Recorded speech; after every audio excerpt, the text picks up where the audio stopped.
In this video, we're talking about some of the biggest misconceptions that people have when they're starting their journey as a filmmaker or creator. And we're gonna go through some of the things that you need to think about if this is something you wanna do. So we're gonna talk about some of the biggest misconceptions that people have about the industry, and we're gonna just go through some of the things that, I thought about when, man, it's loud here. There's helicopters and stuff going on. I'm down at Venice Beach. I'm gonna go find a quieter spot.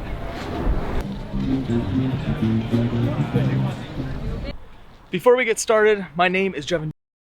Making tutorials, product reviews, and I also do some YouTube training on this channel. So make sure you hit that subscribe button and turn on those bell notifications.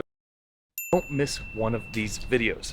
Okay, so what I'm talking about are some ideas and some things that people think about the filmmaking industry before they get started, some misconceptions. And the first one is that this industry is easy and you can just jump right in and you can start making money at it. And that's something that a lot of people think about when they start getting into this industry, is that they're gonna be able to start making a career out of it and just jump right into it, whether you're starting a production company or whether you are just kind of trying to do the whole YouTube thing. A lot of people think that you could just jump in and make something happen right away. That is one big misconception, because this industry takes a ton of time to find success at it. It's not something that's just gonna happen overnight. When we see people who have a successful company or a successful channel, it's very easy to think oh, I could jump right in and start doing this. I can get a camera, I can start making awesome videos, but there's so much more that goes into building out your brand, your business, and everything that you're doing. So if you wanna get into this industry, if you wanna make money doing it, have a career doing it, you're looking at a obviously full-time job. It's something that's not just gonna happen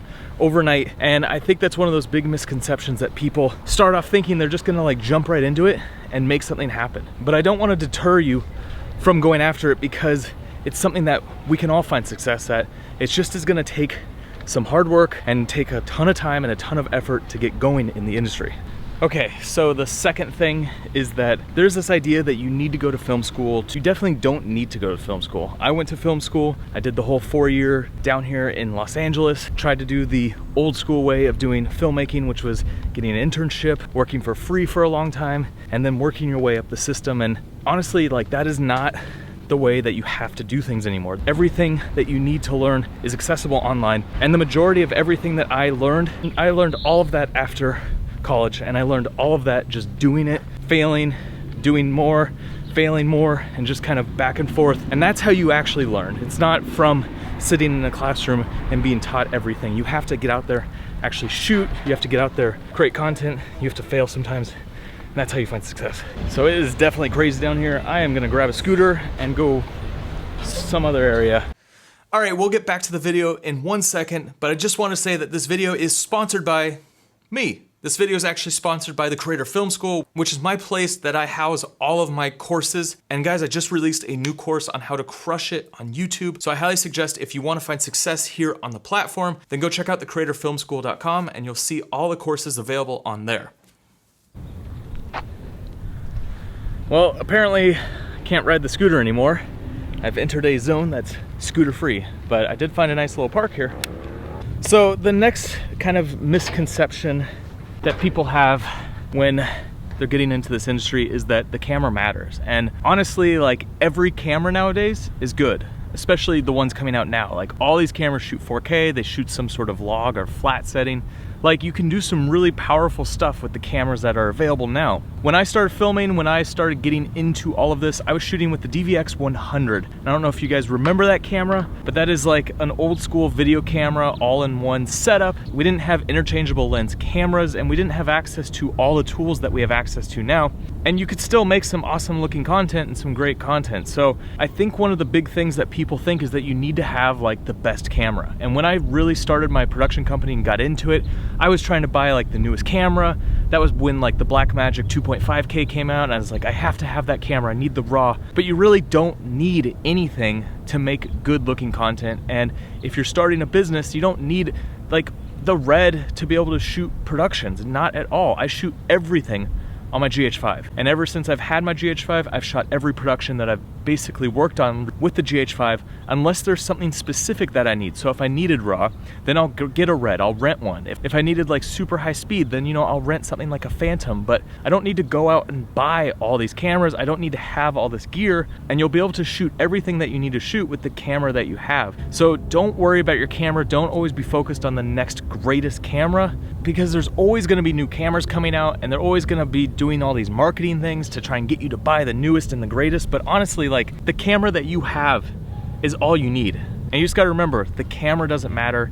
It's how you use the camera and the story you're telling and everything around it. That is way more important than the actual camera itself. So the next thing you need to think about is just the gear around your camera. And there's so many products coming out, and you go on YouTube and you see people using like all these crazy contraptions. They're doing reviews and they're doing videos about all these different products, but in reality, you don't really need most of these products. The majority of what I use is a camera, a tripod, sometimes a gimbal, and like a few lenses. Honestly, it's much smaller than you think. Now, obviously things have a place, and that's why there's all these products on the market, but I don't want you to get caught up in all these products. I don't want you to get caught up in trying to get the latest and greatest and everything that you can think of to go around your camera, because in reality, you only need the things that you actually will use. And that comes from just doing this and creating and just starting to shoot with what you have and moving on from there, and just getting the pieces that you need to make your life easier. That's kind of when you want to get different products around your camera. It's things that will make your life easier, or things that will get you specific shots. So,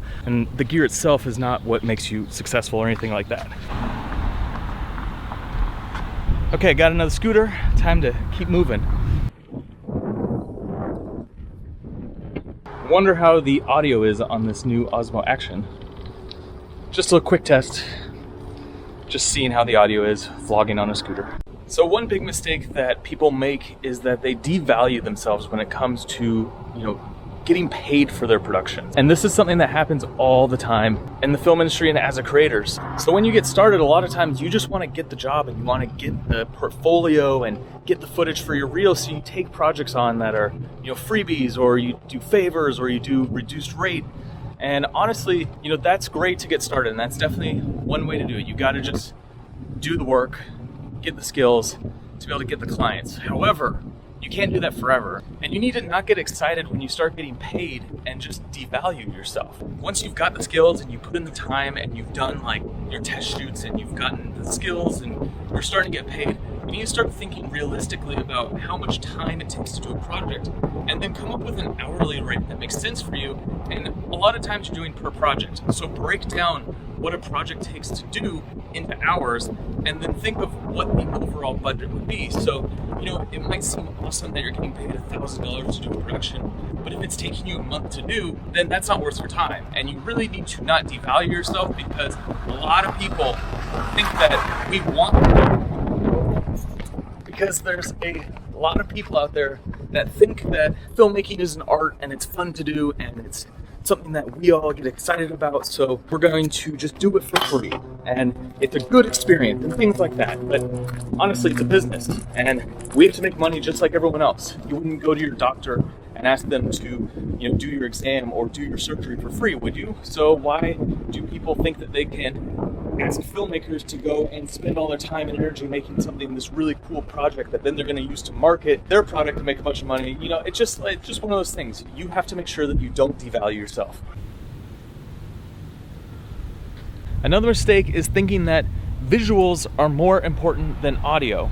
By the way, check out this plane. I'm at Museum of Flight here in Santa Monica. Random stop off. But honestly, when it comes to audio, I would say audio is more important than video, because if your visuals are somewhat off, that's okay, it's fine. But if your audio is off, your audience is gonna know that so much faster than visuals. They'll let visuals go, but they're not gonna let audio go. So when you're getting into this, when you're learning more about creating content, you need to focus on getting better audio, and you really need to learn like what kind of gear you should use for audio and what microphones work best for the productions that you're working on, and when you actually need a sound guy versus just doing it all yourself. So audio is one of those things. It's super important and super looked over for some reason. Now, another misconception, and it's kind of ties in with what I was talking about with cameras, but when you think that you need things like low light capabilities or 4K 60 frames per second, you know, honestly, you don't need these things. You don't need a camera with low light. You don't need a camera that shoots 4K. You don't need, you know, all these features that are coming out nowadays. You don't need like rock steady stabilization and all this stuff. But a lot of this does help in certain ways. So when it comes to cameras, don't just focus on the trendy words, the things that people are excited about. The YouTubers are just like going crazy about and shooting, you know, crazy low light settings. Well, in reality, like how often are you actually going to use a camera that can shoot in 50,000 ISO? These are just things to get you to buy cameras and get you to get excited about the newest products. But in reality, like the cameras that were made a few years ago probably still work for most situations nowadays. Don't get caught up in all the marketing and don't get caught up in all the buzz all the time. Focus more on your craft, focus more on making sure that you're making the best content possible, because that's way more important than any setting can be. Wow, okay. It's been a long day, a lot of walking around. It's nice to be here. I'm a little crispy, is what it is. I got 2 more for you, and these last 2 are super important. But I do want to mention, now I'm using my audio in my office, and can't you tell a difference between having like this good audio versus, you know, just a microphone on the camera? It does make a huge difference when it comes to creating your content. Audio is super important. But the next big mistake is thinking that creativity just happens. And so what I mean by this is that when you get on a shoot, a lot of times you'll think that you'll just get inspired to do something amazing or really, you know, you'll just come up with everything when you show up the day of the shoot. Some people can operate like that. Some people can start creating content and just show up and have all these wild ideas. But for the majority of us, we need to plan, and planning is a huge part of the filmmaking process and something that a lot of people don't really discuss. And you really need to plan out everything that you do. And when you plan everything out, when you come up with your shot list, when you come up with, you know, your schedule for the day and you have everything mapped out exactly when it's supposed to happen, that's when you can have some room for creativity. So once you plan everything out, you're gonna be inspired here and there to, you know, come up with, to change something on the fly or do something unique, or you get some extra time so you're gonna try something a little bit different. That's where the creativity really comes in. And, you know, things don't just happen. You don't just start shooting a video and then make this awesome piece of magic. It comes from lots and lots of planning. So don't overlook that aspect of creating content, whether you are working for a client or you're creating your own YouTube content. You do have to plan everything out, and you do have to have structure in the whole process. And that's a big part of being a successful creator or a filmmaker.